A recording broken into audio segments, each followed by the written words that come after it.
Hello? We on? Are you getting mad? No, I'm not. Are you gonna get mad if I'm not mad. I'm not mad. You need your mic. You need your mic. Gaeta, you need your Hey, mic. your mic. What happened with your mic? He's already drunk. Not even a sip. Just smelling the Amaro, right? Leave the mic. Take the cannoli. Take the cannoli. Take the Amaro. Are you mad? Are you mad that you have to wait? You know, I am mad for something else. What are you mad for? Don't get me started. What are you mad for? What do you think what I'm mad for? God damn it. That's bad. Oh my God! You're gonna get a red card. I don't know if you can participate now. That was a penalty. That was a penalty. You're out. Red Are card. you You're kidding me? out. That was a penalty. All right, very good.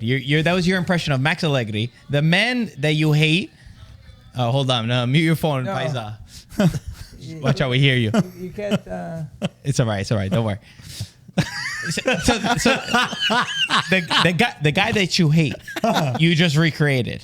I don't hate him. You used to hate I him. can have, well, in the past, yes, but I can have a beer with him. You can have a beer, okay, And makes sense. actually, you wanted me to go a little further? What would you? I used not to like Landucci. And now he's going to be your coach because your buddy is sent off. And I want that. The more the time goes by, the more I like him. That makes sense. Why? Because Play for Milan. What did he do? Coach is Milan. he's coaching Milan, and then God forbid somebody, slips a little bit. He's gonna tell you. You want me to tell you? You know where you are. Pelato di merda, Yeah. ti mangio il cuore. Me. Translate. This guy is satanic. You bald piece of shit. I'm gonna hit your heart. Okay. Wow. You know, That's a normal thing to say to You know, somebody. you are full of shit. See? Yes, I like that. You are. As long as we win, you can Go to call the me bathroom. anything you want, okay? As long as we win, you can call me any name Guys, you I want. want to talk about Milan and I want to talk about Modric because for me, one player that I absolutely love watching this weekend. And Pete, you reacted to something, and we could get into it a little bit later. But I want to start with the biggest topic, which is: were we wrong about Juventus?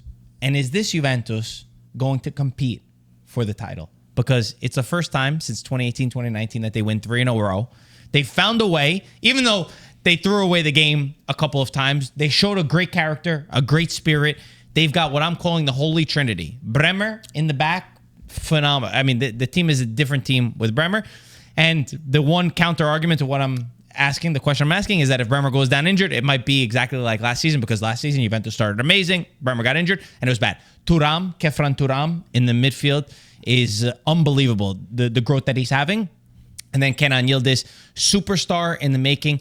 No surprise, because you either see or you don't see the talent that he has. He's one of those old school 10s, I would call it, that just can create something out of nothing. The players that we don't see in football very often. The goal he scores is phenomenal. Have we overlooked this Juventus? Dad, you were texting a lot in the group chat throughout this match. Have you seen something different? Because you also changed, by the end of the Mercato, your ranking for this Juventus. Yes, I put him in number 2.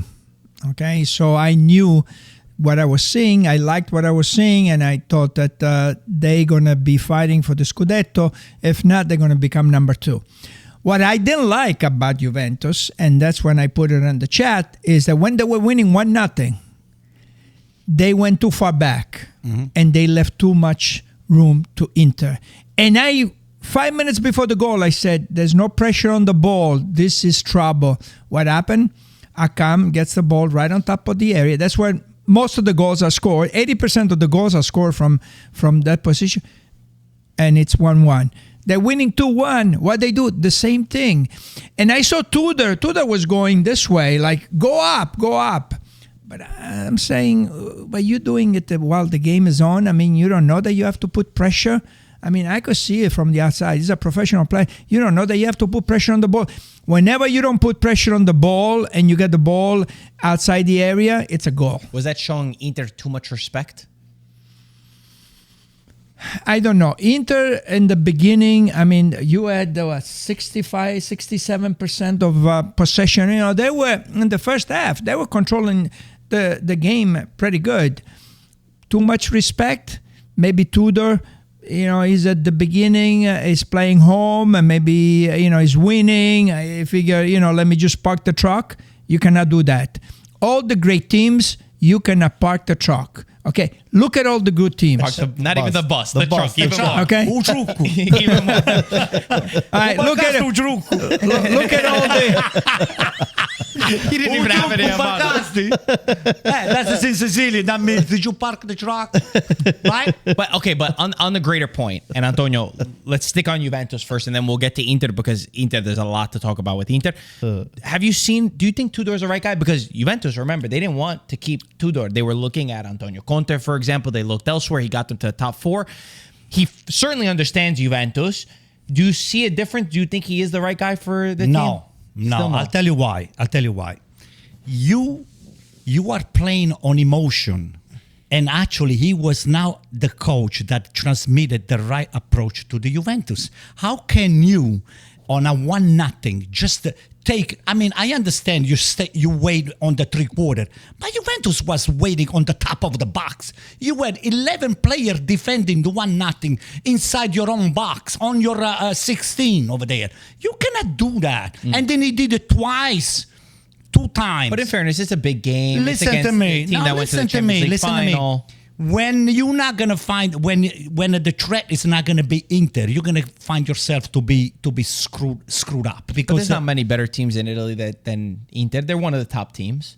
Listen, Marco, I gotta be honest with you. The team is there for Juventus, but the coach, I don't think is capable to bring these guys here to the top. Okay. I mean, he's got a lot of quality, he's got a lot of talent, but I think the coach, I don't know. You have to prove it to me. They got very lucky. For me, Juventus win.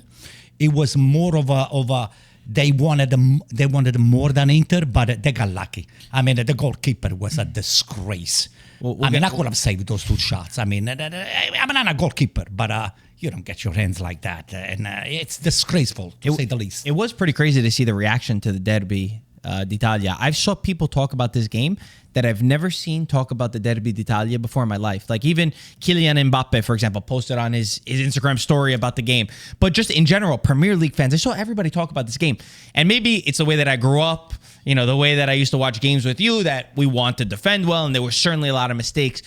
Do you take it as a positive or a negative, this sort of match? Not from an Inter perspective, but just for greater Serie A. Do you think these are the sorts of games that actually help us grow, and maybe we shouldn't be so stubborn to think that we always need to defend, that we need to play a little bit more open?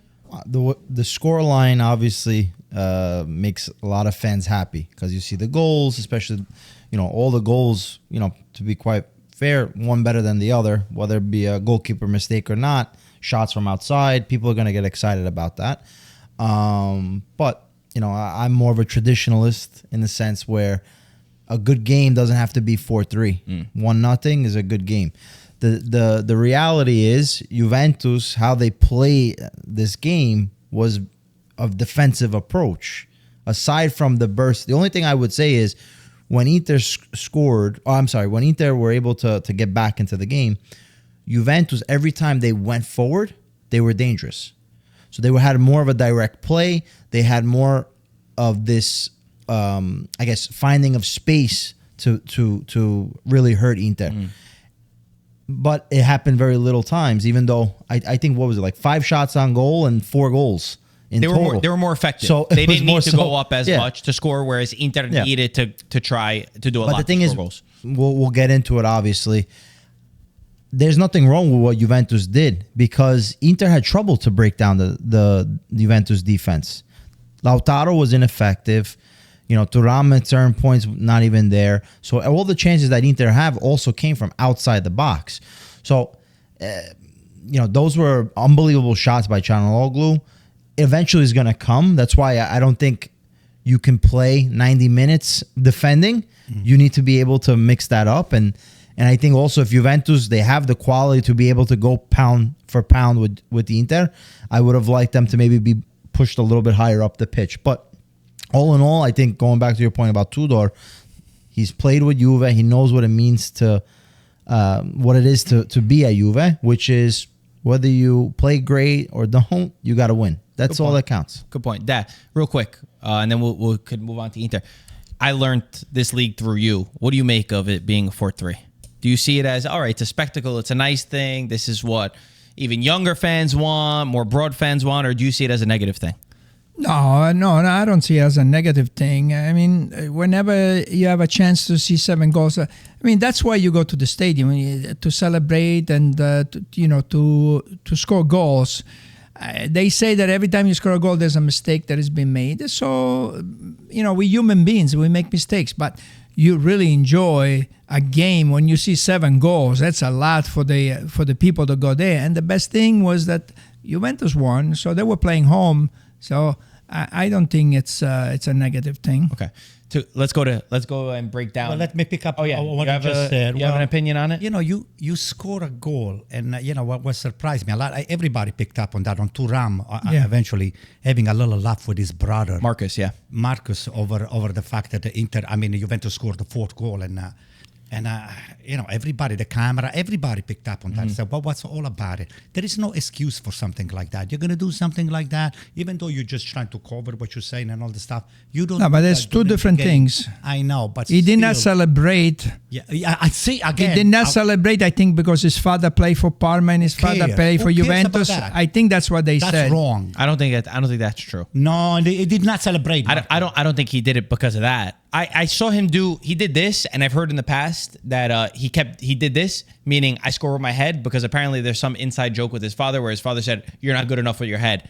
So for me, I think the celebration part was him saying, "Look, I could score with my head and I could score against your team." That's how I took it. You do make a valid point. I want to get an Inter fan's reaction to that. Were you upset? Because there was a lot of Inter fans, even very rational Inter fans, not just the extreme side of the fan base. Some really rational fans that were not happy with Marcus Thuram smiling at the 4-3.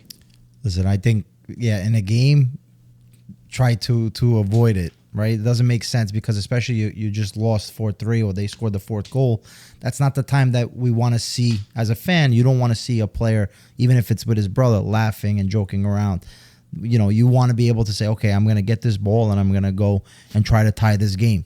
So, obviously, fanhood can lead you to go crazy. What was your reaction in the moment? Nah, at that point, you didn't think? No, I probably am more upset that the lack of the celebration, the goal, the laughing with his brother. They were doing it the whole game. So I'm not gonna pinpoint every little thing. Everyone's different, especially I know players and how they are. Sometimes at the moment, you're not even thinking about something. You're not even thinking about it, because you need to also clear your mind when you play the game. So you could have the thing in the back of your head, but you also have to be able to distract yourself. So that was the 3-2. No, that was the 4-3. No, the VAR. On the laughing. Yes. The laughing was 4-3. So apparently, but when Thuram scored, it was the 3-2. That was 3-2. Yeah. So this was on the 4-3. Apparently, we're talking about something else. What he told his brother is, they're going to take this goal away. He said, "Hey, come on, say that it was a foul." Yeah, that's what Gazzetta reports. Yeah, because there was a foul on Boni. On Boni. So they, that's what it doesn't real. It doesn't look nice when you look at it. It doesn't look good. As a fan, you don't want to see. But these are 2 brothers. It's family type of thing. I don't buy that. I'll tell you the reasons why. Listen, that there are 1,000 cameras. I'm a fan of Inter and I see that, no, I don't like it. But they're brothers. Gaetano is the most important games of the season for those 2 teams. But he knows. One of the most important games. He's lived it. He scored. It's He scored. Even if you celebrate, don't celebrate. 3-2, and especially when you're trailing 2 times, and then you put your team over the top. You should be jumping, just getting off like a rocket. You should be jumping out of your skin. I don't disagree. What counts more, the celebration or the goal scored? Both. No. Both. Listen, I understand people being upset, but I think it's one of those that we probably are reading a little bit too much into. And I don't question Marcus Thuram at all. And I think your feelings are valid if you're not happy to see that, as is rightfully so. But it kind of makes sense if he's messing around with his brother saying, "Hey, come on, say that it's a foul." And people react differently in different situations. That's probably not always normal. Let's get to the real problem, because the problem is not somebody laughing. The problem is the same problems that I saw from Inter last year, which is the reason why I did not put Inter in a Scudetto bat. They'll be up there, but they're not going to win the Scudetto, in my opinion. And they did not fix them in the Mercato. The defense, not getting somebody, player that could dribble 1v1. But even more than that is in these big games, because in the big games, Inter falls apart a lot of the time. They're able to concede from nothing. They're able to cause their own problems in incredible ways that they get themselves into these insane matches. And I know a lot of people are putting the blame on Kivu, and maybe there is some blame to be put on Kivu, maybe not putting some of the new players in. I lead towards the Mercato not being done in the right way. I question 50 million spent on Diouf and Luis Enrique, players that don't even impact the squad right now, where you could have spent that money to actually help the team. Where would you break it down? Where is the issue? Or is this a one-off? I mean, listen, it's not a one-off because we already lost to Udinese. So, you come off losing to Udinese. I know, the international break influences who you have to train with and how you prepare this game. But ultimately, what I see from this Inter team is that we're too predictable in our style of play. So, we had 65% possession, great, but we weren't able to be dangerous when we have this possession. We're not effective enough when we have this possession. I mean, it is hard to break down a Juventus with 10 men behind the ball, but you have to be able to be quicker, to have a change of game plan, and that was something that we've discussed with Inzaghi last year. Then I would also like to compare this to when Inzaghi first came to Inter, where we would score a lot of goals, but also allow too many goals. And that's the part I think Kivu has to understand. When you're with Inter, the balance of play is very important. Okay, you need to be able to, yes, score and attack, but you cannot let in goals. You have to be able to be effective, but also control the game. And that was one thing I think with Inter. Every time you had possession, they were never in control of the game because Juventus could have, broke from the defense. And again, every time Juventus went forward, they were dangerous. They were finding pockets of space. We were talking about how Juventus have to step up to the player. Inter as well. Yildiz, when he received that ball before he scored it, acres of space to turn and shoot. And you can go over each goal. The mistakes, Dumfries, where he turned his whole body, not even knowing where the ball is. That's a rookie mistake. Is it a player thing? It's a attention. Is it a player thing or a coaching thing? Which would you, if you had to, obviously it's always both. No, but listen, Kivu. So what do you think? Listen, we cannot blame Kivu for this game because he's literally picking up this team from Inzaghi. He's not changing much. A lot of the same players that were on that pitch all play with Inzaghi. They play the same style Inzaghi plays. So he's not to blame in this particular moment. You want to blame about a substitution in the 81st minute? Okay, you can pinpoint that. But ultimately, you have to go back to the point where, the Mercato that we discussed. For me, I don't understand how Inter could want a Lookman, right? And not have a second, third option for that type of player. Because if you see Atalanta is not budging, and you're not going to go over 45 million, you have to identify someone else with those type of qualities. Yeah. Because otherwise, you're not really interested in Lookman at that point. If you need a number 10, you got to get another number 10. He might not be as great as Lookman, but at least he can give you something when the games are like this, where you need somebody that can dribble his man, can beat his man 1v1. And Inter still to this day do not have it. Yeah, I agree. I agree with you, Pete. I mean, this guy Kivu, you can't blame Kivu. You just get there. Did they get him one player that he wanted? Did they get him? Boni was with him. He's the only one. All the players they got were like a bench player. Yeah, but Boni is not even a starter. I mean, he was looking for a player to make the difference, and they didn't get him. So you need to. They lost power. You need to give Kivu a little bit of time. So where's the issue? Then? The issue to me is they needed a center back that didn't get him out there. And they don't have a man that can dribble his man. That was the most important thing.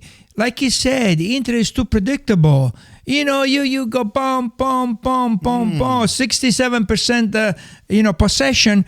But you don't have a player that can dribble his man. That's what happened. Look at right now, I look at all the leagues and I look at all the teams, the top teams, they always have one or two wings that can dribble their man and make a cross. And that makes the difference. At least one or two players. We don't have. Is the deal. I agree with that. Is the deal. Inter came from a very, very depressing end of last season. They lost the Campionato for a point. They lost the Champions League poorly. This is all emotion that is not easy to shrug off. Then they went to the World Cup for clubs. You have a lot of arthritis that are not easy to clear up when you are a team of that caliber that wants to fight and compete to win the Campionato and to go far into the Champions League too. You don't buy anybody. You just jerking around this back and forth with Lookman and not Lookman. And on top of everything, that's why I put them number 5. The defense is too old. You know, I saw what's his name? Acerbi yesterday when the camera got close. The guy's got the mustaches half white. Half white. Hey, Hello? hey, don't talk about age. We got Modric. Remember, it's not about the age. I don't think Acerbi was probably the best defender. Let me see your arm. Let me see your arm. Look at this, all black. The guy's got the mustaches white. He needs to little by little fade off and go into retirement. I mean, hey, you refuse even the call of the national team. Something is there that is not right. So Inter needs 2 defenders, not just one. They need 2 defenders. So moving ahead, because obviously the market is closed. This is the worst start Inter have had since 2000, 2001. So it's 25 years that they don't pick up only 3 points after 3 games, which is quite remarkable. And for me, it's just more of the how they're doing it rather than just the points. Because the points, it's important, but you could always make up points. It's seeing the same issue time after time and them not being able to fix it. I think we're giving Kivo a little bit too much of a pass, you two are, because I feel like he also still could have done more in terms of the players that he has. Okay, you're saying Boni's on the bench, but Boni could play. There's guys that he could put into the game could impact. He took out Lautaro and Barella 60th minute. He took them out early. he made that choice because you say he's got courage to do that. I think he's confused. It's not easy. I think he's confused. He came in wanting to revolutionize the team, and now he's starting to realize that he can. And all the great coaches, what do they do when they come? They don't touch anything. The great coaches keep it and then slowly start to integrate their guys. What he's kept the same team. No, but there's only been one player. He wants to play. He wants to go vertical. He wants to pass. He wants to go so quickly. Instead, Inter was a little bit slower in the build-up. He's told Bastoni, don't go as high up. Marco, I think the substitution were more like a lingering effect that they played the Italian national team. They spend a lot of time on the field and all that stuff. So Lautaro came back late. Guys, traveling from Lautaro came back late. Stuff. So I think that was more the quality is not there, and also don't forget they don't understand when he talks. So yet, so we'll figure that out. He speaks perfect Italian. I got news for you. Actually, we met him. We met him. You remember that, Gaetano? Are we too quick to say that Inter's not in the Scudetto race? You already have them in 5th. We know that. But for the 3 of us, you have them in 3rd place. I had them in 2nd. You had them in 2nd or 1st? I don't remember. Second. Oh, I'm surprised. Do you still see them? Do you see them being able to compete? Like keeping it very close? Yes. Okay. I mean, last year Napoli lost to Verona the first day. So there's a long time. Sorry. They got the players that they want. I know. But then after they signed McTominay and Lukaku. Yes. But also we have to look at a Napoli that's going to start playing Champions League. Juventus is going to be in Champions League. So are you. But yes, I agree. But I'm saying that we still have a chance to be able to be there. At this point, it's not looking so hot. 6 points now, you're away from first place. But we've seen in 38 games, 6 points is not the biggest gap. So the thing is, how do you correct what's going wrong? And that's the biggest part that I think with Kivo, he's got to learn it quick because, another slip up, he's going to be on the hot seat. He already is, I think. Even though I'll give him the pass, I think he is on the hot seat with a lot of fans and even with management. They're looking at this saying, hey, if things don't change quick, we're talking about a panettone that is not going to be eaten. They're going to have to make a decision. You got to wait until December, then you make a decision. Are we going? But beyond Inter, you mentioned Napoli. The reason why is because for me, Napoli is just so well planned out. And I think they will be able to compete on the multiple competitions. And I feel really good about them. They won 3-1 of Fiorentina, and they made them look like light work. Besides the last 10 minutes, 15 minutes, where Fiorentina had a couple of chances, all three of the new signings for Napoli scored. Kevin De Bruyne, Rasmus Højlund, Sam Bukema. We could break them all down.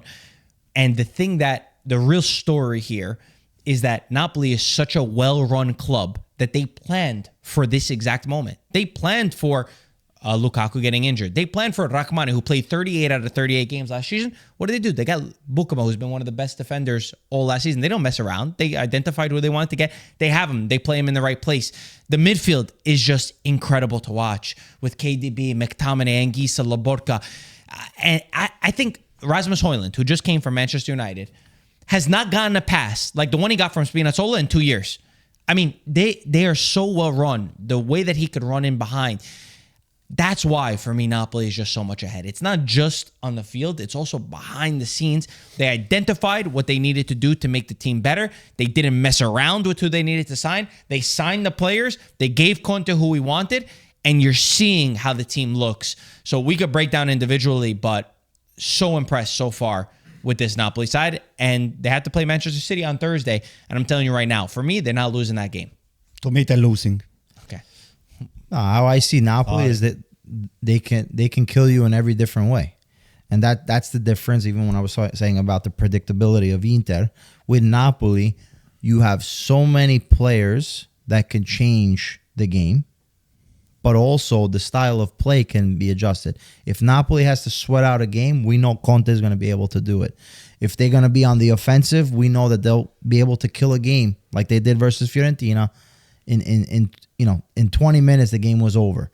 So, these are the players, that have been addressed, like you said, in terms of having a team that's going to have capability to play in multiple fronts, because let's face it, even Champions League, they had to go after certain players because they needed to create a robust squad.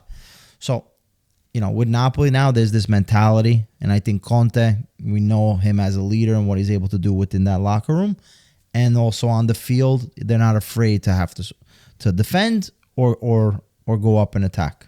It would be so funny to watch De Bruyne playing on the system that he used. He worked with Guardiola for what? How many years did he play with Guardiola? Maybe 10 They won years. everything together. So, well, anyway, so even if he knows the system, Guardiola, I think he's going to outplay Conte because he's got... Conte's gotten the better of Guardiola, right? It doesn't matter. Got a better They're record. not expected to win, but they're going to make a good game. Who's not expected to win? Napoli's not Napoli, expected they're to win. playing Come well. on, Anto. They're playing him. Doesn't mean anything. Manchester City. I mean, Gasperini, he went in Liverpool, he won everywhere. And then But they weren't expected to win, is the point.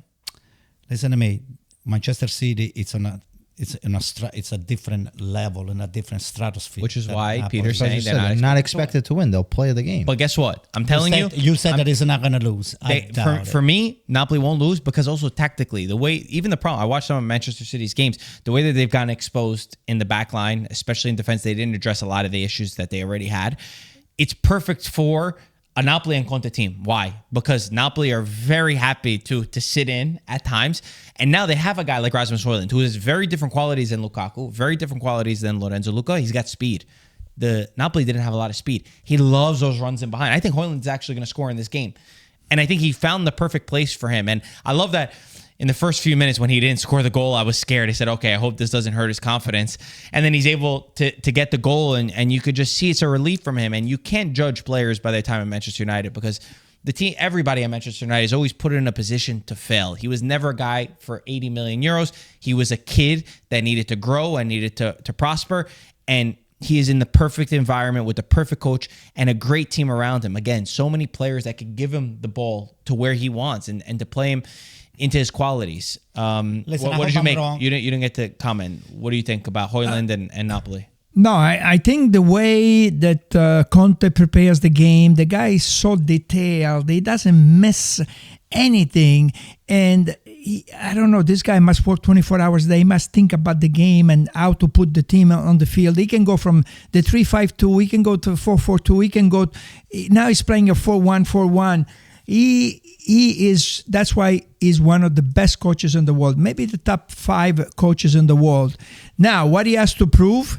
He has to prove that he can do it at the European level. So for him, it is now very, very important that he does well in Europe because he has done very, very well everywhere he's gone and he has won the championships. Now is the next step up, and I think he's going to do well. I think they could be a sleeper team in that aspect. And that's such a good point that you make about Conte changing his formation, because there's been people in the past that want to say, oh, Conte's so stubborn. He's so stuck in his ways.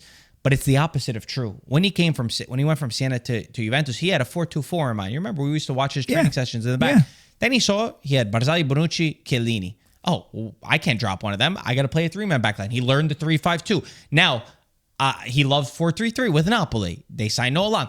But hold on, I got Kevin De Bruyne. I can't bench Kevin De Bruyne, McTominay, Lobotka, Anguissa.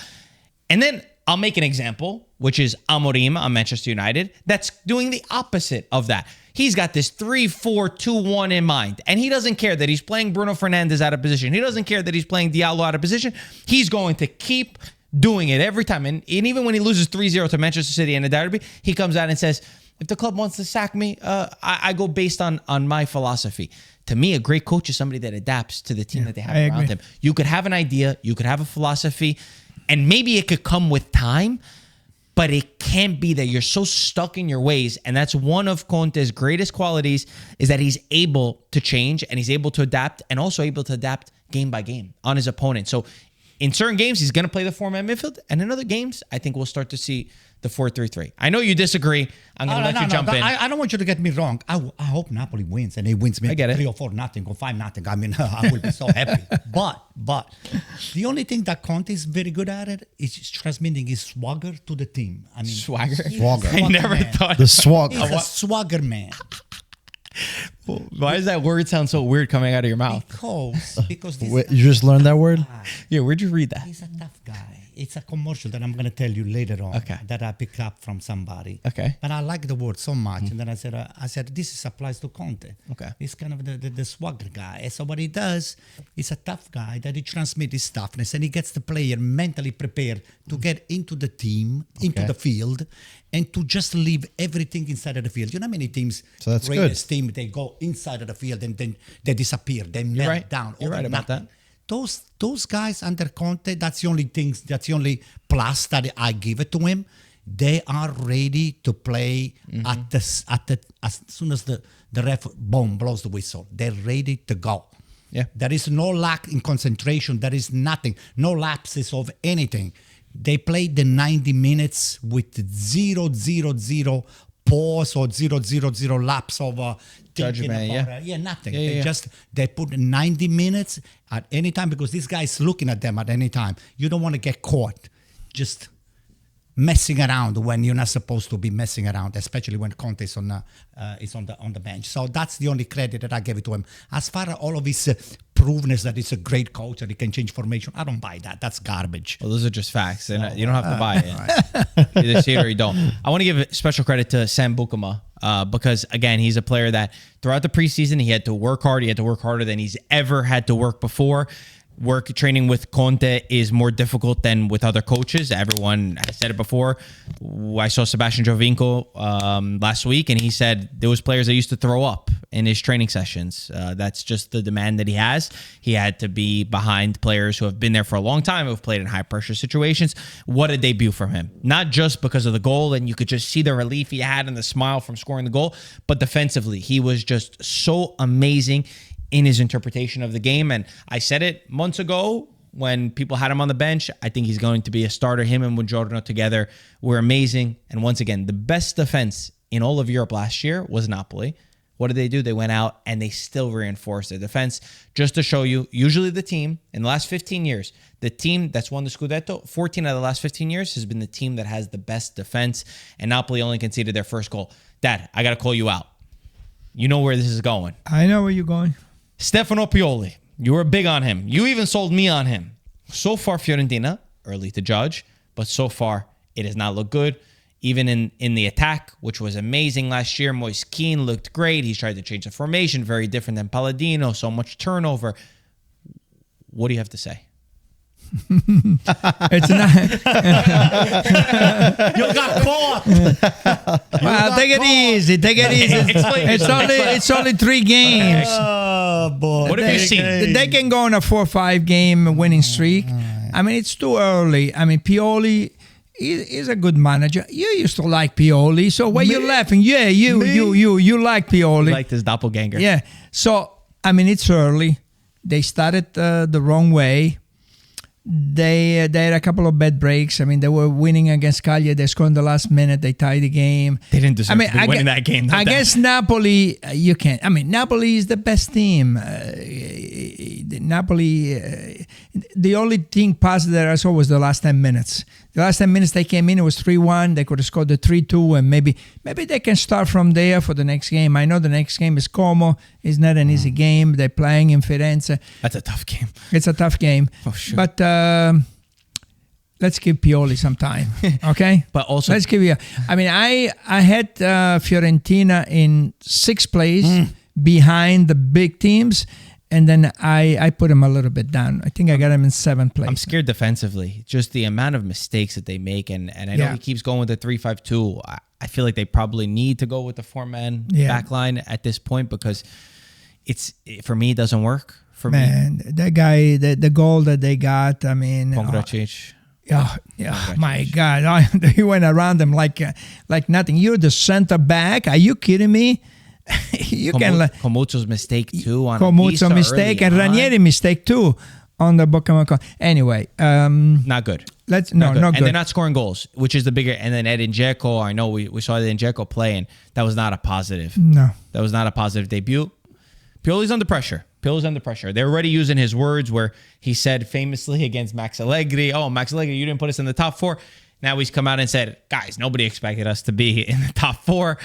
Which, technically... Changing. Technically, he's right. The wind is kind of a... I hope he has the experience. It's a very different approach. And he said, you're not going to see a change in 2 months. But if you look at what Palladino did, Palladino had one of the lowest blocks in Serie A last year. Polish tried to make them more aggressive. It has not worked yet. I just hope he doesn't isolate players like Moise Kean, because Moise Kean, we know the quality that he has, and we need to make sure that gets fostered. Let's give Antonio his credit.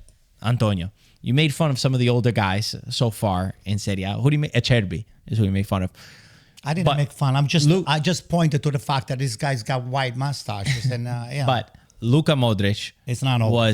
He turned 40. He tweeted out saying age is just a number, and he was absolutely the best player on the pitch against Bologna.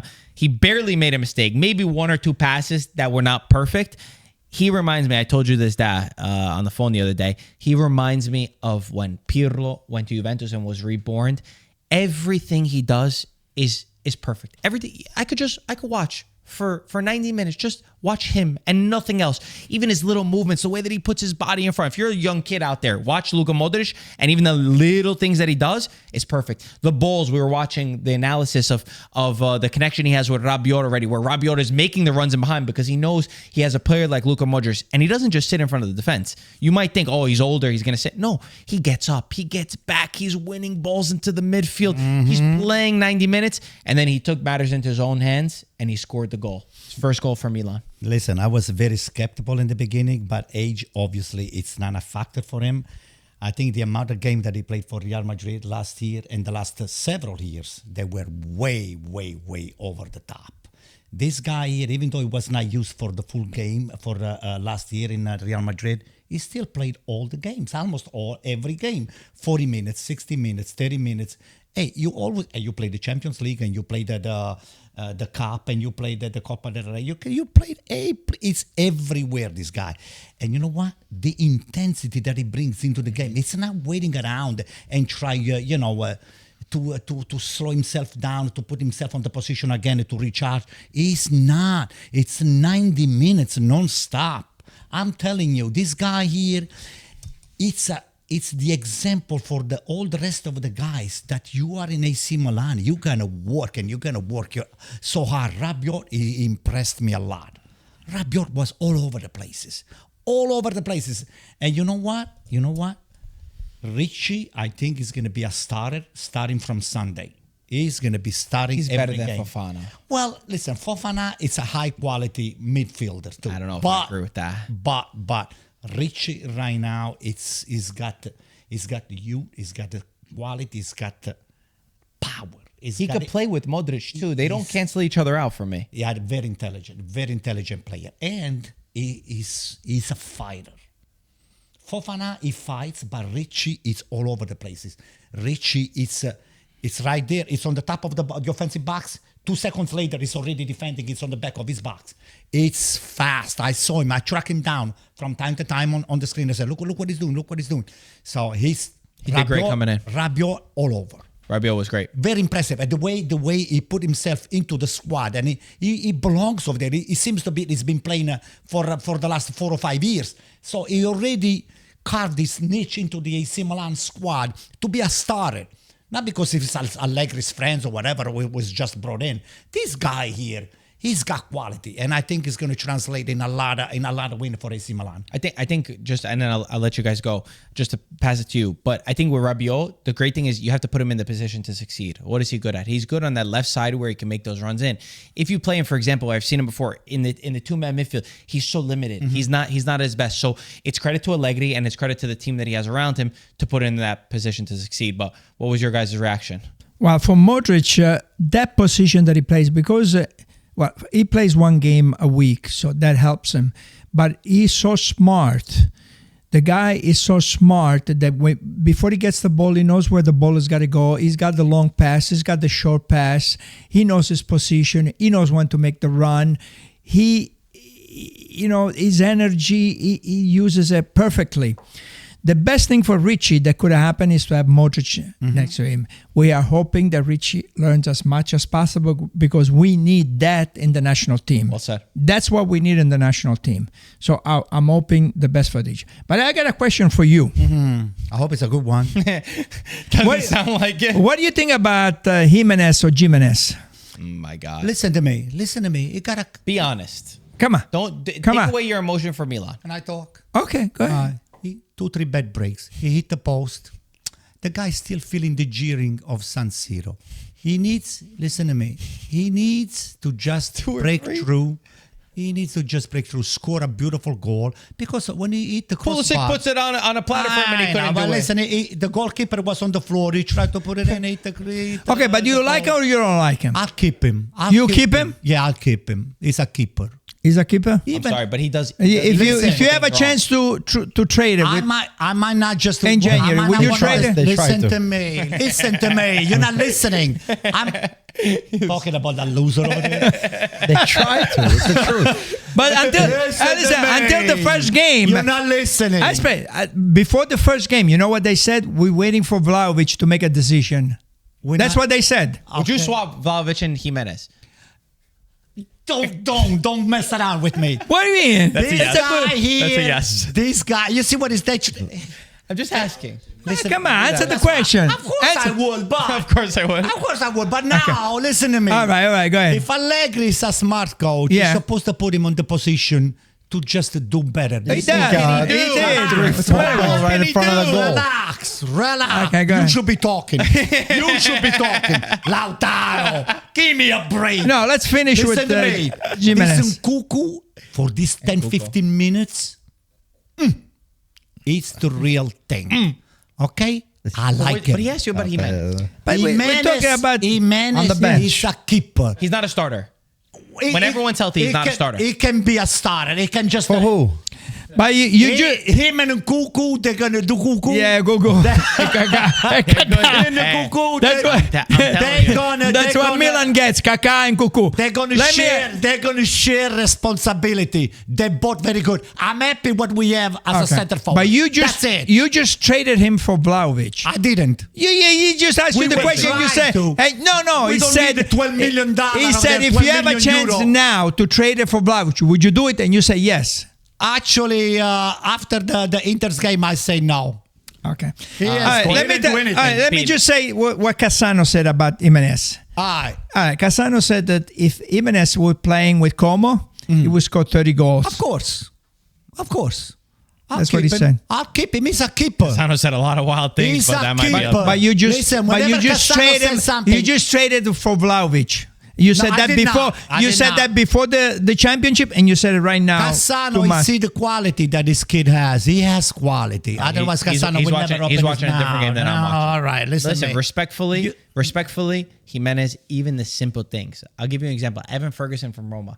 Has he scored? No. But he does even the simple things right. He holds the ball up. He turns his man. He helps the team play better. For me, Jimenez loses the ball every time. But anyway, Milan is bigger than them. And I think Milan also had a lot of struggles in this match. They had to grind this game out. They're missing, obviously, Leao, Pulisic, and Kunko, who I think it's going to be a different team when you have them. Started the game with a lot of pressure, a lot of intensity, a lot of energy. Then you allowed Bologna to have the ball. Bologna, very disappointing. Peter, you came in here. First thing you said is you were so disappointed. Yeah, it was not a good game. It was not a good game. A lot of lost balls in the midfield. Even with Milan with Modric, I mean, when you put Fofana next to him, the guy lost every freaking ball he touched. It was you need to look at the quality of the player. That's why what frustrates me all the time is we talk about Modric, we talk about the Nico Paz, and then we keep on going after the same type of profile player. Modric doesn't have the height, doesn't have the muscles, but has the brain, has the feet. Those are the most important part of being a soccer player. Yeah, that's why you should be getting an Inter, but you don't have it. And unfortunately, we keep on going after the physicality, the speed, all these other things that, yes, are great. But if the guy can't control a ball, you know, you're playing a different game. You're no longer a soccer player. You're an athlete that plays soccer. So these are things that hopefully with time will change. Right now, it's all about the opposite way. It's going the opposite way. If you ask me, it's going the opposite way. It's going towards not changing.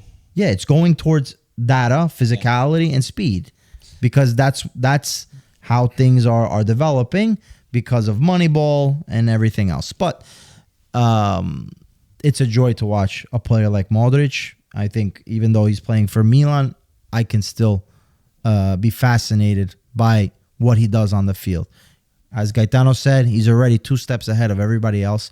So even if he's 40, he could probably play till he's 60 because his mind works. Join you on the Florida on the Florida tournament. We could use him.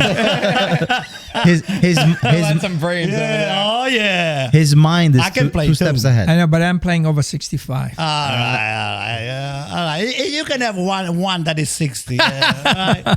So listen. Let me finish up. I was talking. Oh, okay. Sorry. I'm giving you a compliment. Okay. Oh, thank you. That's good. Doesn't happen often. Anyway, I think you have to put Ricci Modric together. 100%. You have Loftus-Cheek and Rabiot that can give you that muscle. 100%. You're going to have Pulisic, Leao. I mean, you have some options. You can be creative with this formation. Allegri, you're going to get Allegri ball, as I mentioned. 1-0, Cortomuso. When he's on the bench. Are you okay with that? No, when Allegri's on the bench. I respond to your father. He's got a red card. Listen. He's got Landucci. His favorite We got coach. Landucci, pelato di merda. So Listen to me. I want to respond to you. Yeah. I want to respond to you Yeah, go about this ahead. Vlahovic stuff. Oh, we already passed that. Last year, I wanted to respond. All right. Last Let year, him go. you were Vlahovic at Juventus, not scoring for 6 or 7 games, 8 games, and messing the game for himself and for the team all the time. No, all of a sudden, just because of all of the trade talks, Vlahovic scores in the first couple games and during the cup. Then all of a sudden, Vlahovic. Take it easy, Paisa. We have our players.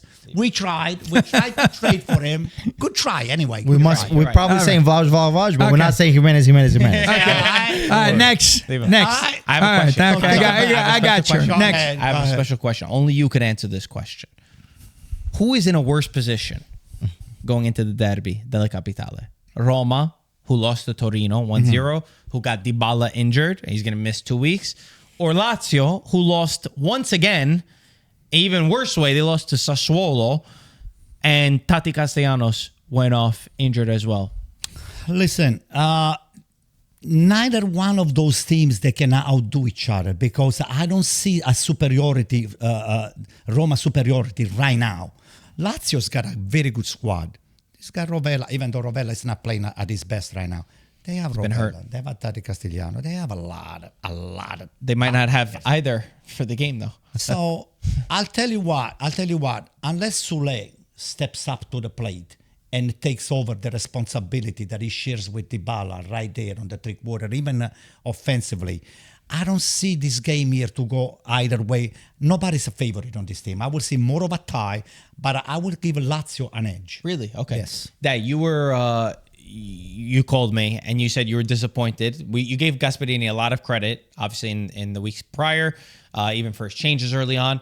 But he made a change. He put Dybala as the falso nueve, the false nine in this game, with Ferguson on the bench, and you were pretty upset. I was very, very disappointed on your coach, Gasp. Okay? You got two center forwards. Ferguson and Dominic, and you leaving both of them out, and you're playing home. Are you kidding me? That I was very disappointed. One of the two center forwards should have been a starter. Well, it was never going to be Dovbyk because Gasperini came out after the match and said... But poor Ferguson. Gasperini said he had no intention of playing Dovbyk in the match. He said when a player comes to training and is convinced and is attentive, then that player can be talked about being within the squad. And reminder, this is a player that was top goal scorer in La Liga with Girona just 2 years ago. It's been very clear that Gasperini does not like Dovbyk. He's not his profile player. Either way, I agree with you. I don't know if you guys saw the match, but it was at 6:30 in the morning, and Roma just lacked so much creativity and nothing in the final third. And Gasp after the match said we need to be more vertical and we're missing the final pass. And he even blamed the heat a little bit. He said, when we play in this sort of heat, you got to focus on not conceding first. On the flip side, credit to Torino, because I think the first game against Inter didn't do them justice. I think they're much better than losing 5-0 in that match, and they've bounced back in the last 2 games.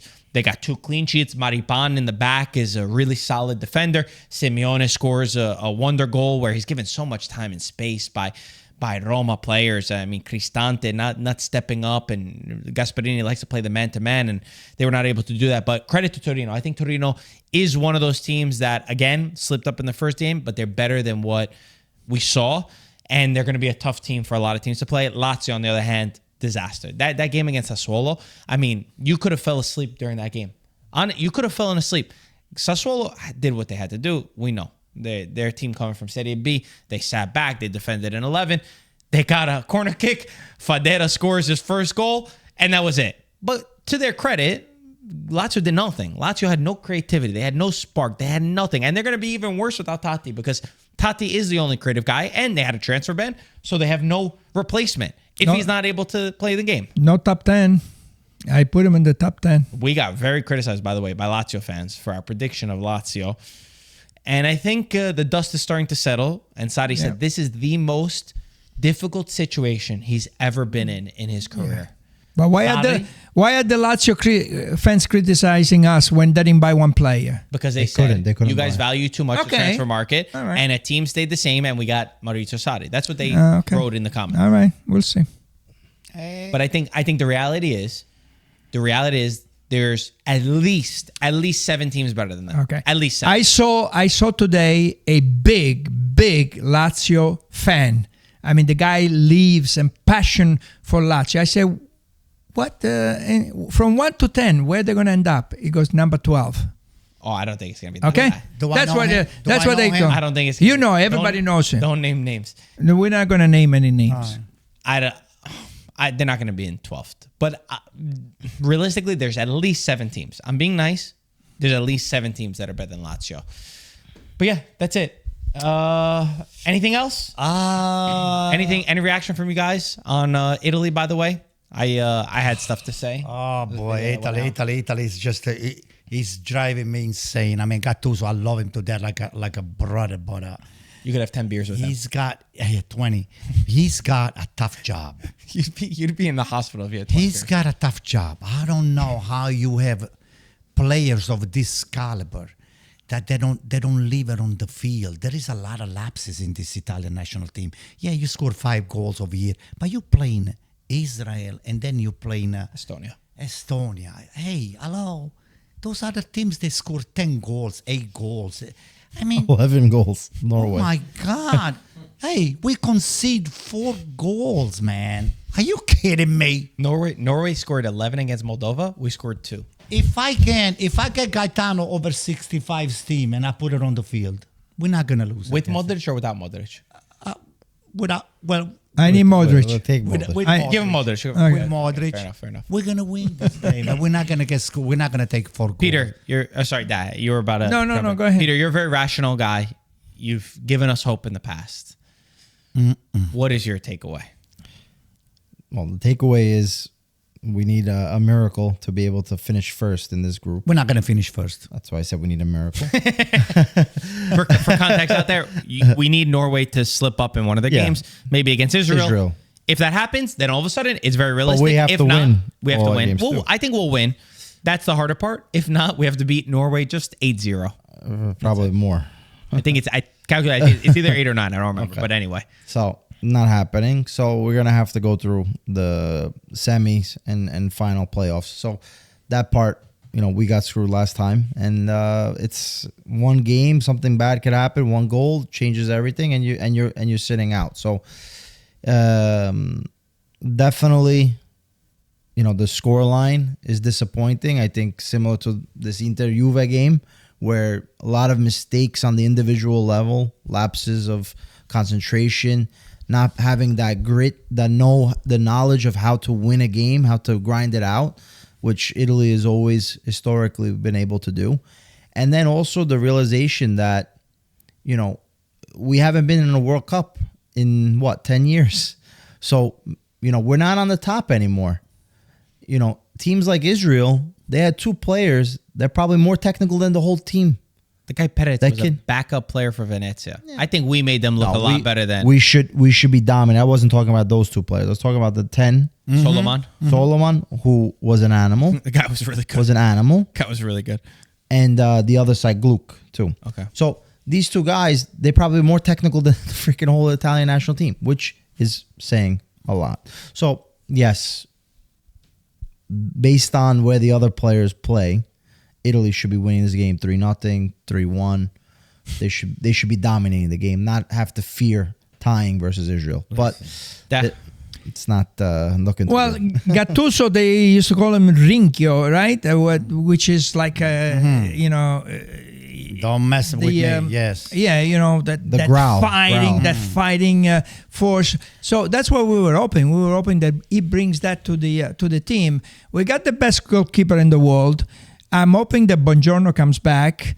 Calafiori is doing well. I saw him play this weekend. I mean, he looked pretty good.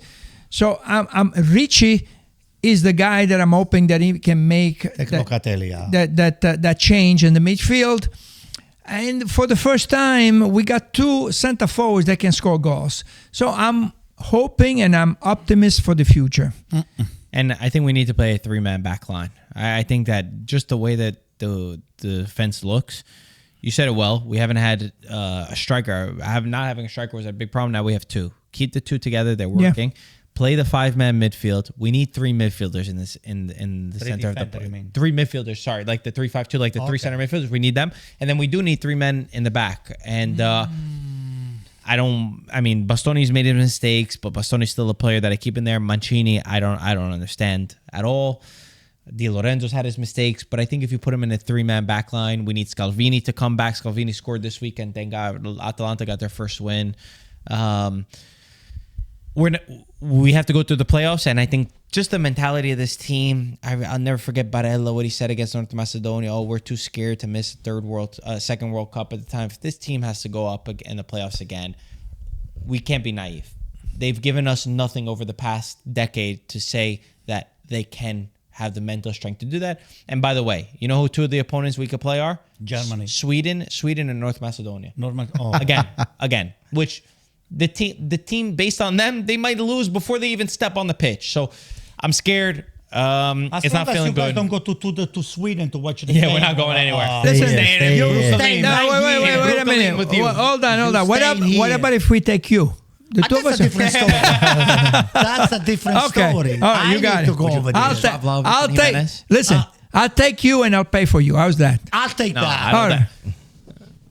No, I think we got to stay. Deal. I think this time we have to stay if we even get there. No, let me be the one. What about if we bring the producer too? The producer is always welcome. Let me ask you guys a question, because you're the only one that asks this question to everybody. On a scale of 1 to 10, Italy is going to qualify, yes or no? Or just yes or no? 5. Not a scale of 1 to 10. 5. Okay, what about you? 5, Yes. that means Yes. you don't know. Yes. So what is that? 1 to 10 was that? 8, 9, 7, 6? He's going to qualify. He's going to qualify. Yes, 10. Okay. You? No. Me? Okay. Don't speak, because what you said before the North Macedonia game, I'll never forget. You said we're going to beat them 4-0.